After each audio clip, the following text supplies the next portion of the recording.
Hey guys, how are we doing? Tonight is part 2 in a series called Questions and Answers.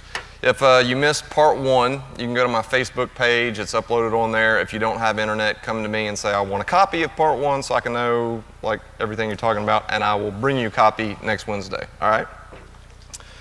Now the point of this series that I'm doing is not only to address fundamental questions of faith for those who don't believe or for those who have doubts, but also to equip believers with the answers as to why we believe what we believe. Now, because the last time I was here and I spoke, I asked everyone in the room if they could give an answer for the reason why they believed what they believed if someone asked them, and 99% of this room couldn't do it. So that's bad. So we need to work on that. So pay attention tonight, because I'm going to give you the reasons I would give someone if someone were to ask me why I came to the faith that I have today. Now, in part 1, we began by asking the most basic question of faith, which is, how do we know if God truly exists at all? Okay, and in asking that question, we found that in order for anything in our universe to exist, there first had to be something eternal, or something with no beginning and no end, to bring everything that we know into being. We also saw through statistical probability and the plain use of common sense that this eternal thing had to be a thing with intellect, with the ability to reason and to logic and to think and to create, because our universe is vastly too complex for it to have come about by mere random chance or accident. So tonight, we will be picking up with the second big question, which is, if we can prove rationally and statistically that an eternal being definitely does exist, then who or what is this eternal being, and can we know this eternal being in any kind of personal way or only as like an abstract idea? Well, as I told you guys in part 1, many years ago, I went on a search to find the truth. And once I realized a higher power had to exist, then I wondered if this higher power had revealed itself in any of the other religions in the world that we know of today. So the first thing I did was to go back in history to see if I could find out what the oldest religion is. Now, if we put aside organized religions and go back to the times of like ancient Egypt, okay, or Australian Aborigines people, okay, think cultures like this, we find things like paganism, animism, druidism, and many other polytheistic beliefs, which polytheism is the worship of multiple gods, not just one, okay? Now, as far as organized religion go, Hinduism is considered by most to be the oldest, dating back to 1500 years before Christ, when the Vedas, the sacred texts of Hinduism, were written. Then we have Judaism, another religion which was born thousands of years ago. Moses was the first to put the Torah, or what you guys would know as the first 5 books of the Old Testament, into writing of about 1400 BC. Okay? Now, the thing that's interesting about this, though, is that even though Moses didn't begin to write the Old Testament until 100 years after Hinduism was established, the founder of Judaism, Abraham, was born around 1800 BC. So actually, Judaism predates Hinduism by about 300 years in that fact.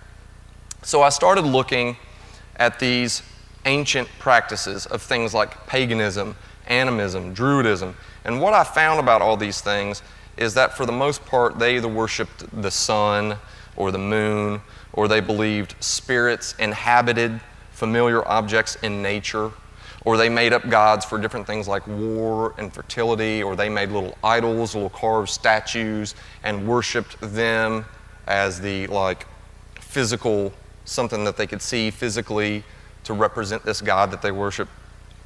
And the problem I had with all these when I was looking for truth was that all these religious practices basically worshiped things created instead of the creator of all things.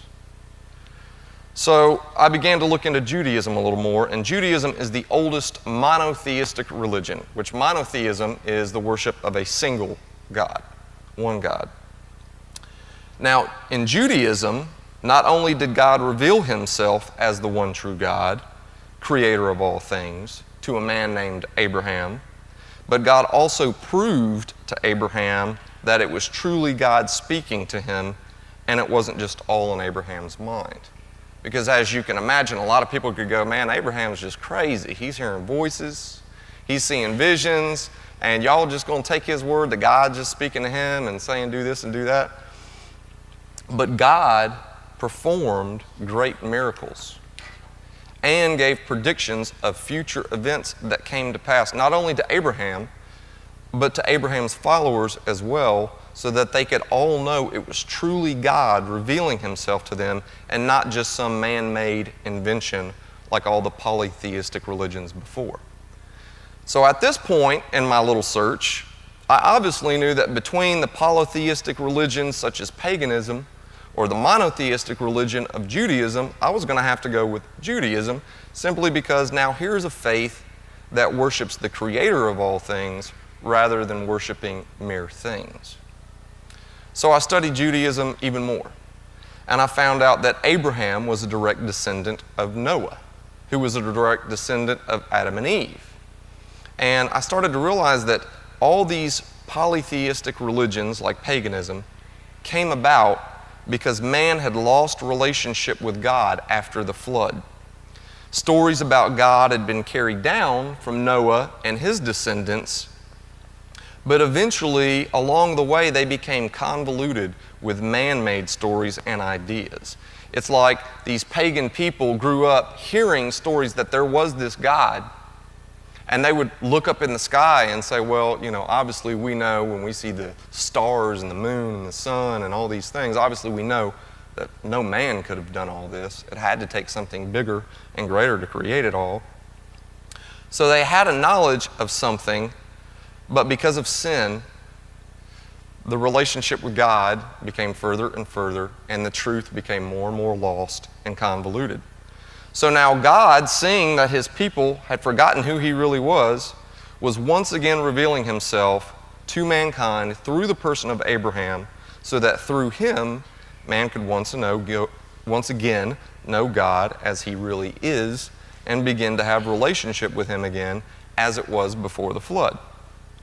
So, in other words, it really wasn't a new religion or a new God that came on the scene with the institution of Judaism, but rather the same God that had been there from the beginning that man had just fallen out of relationship with and forgotten.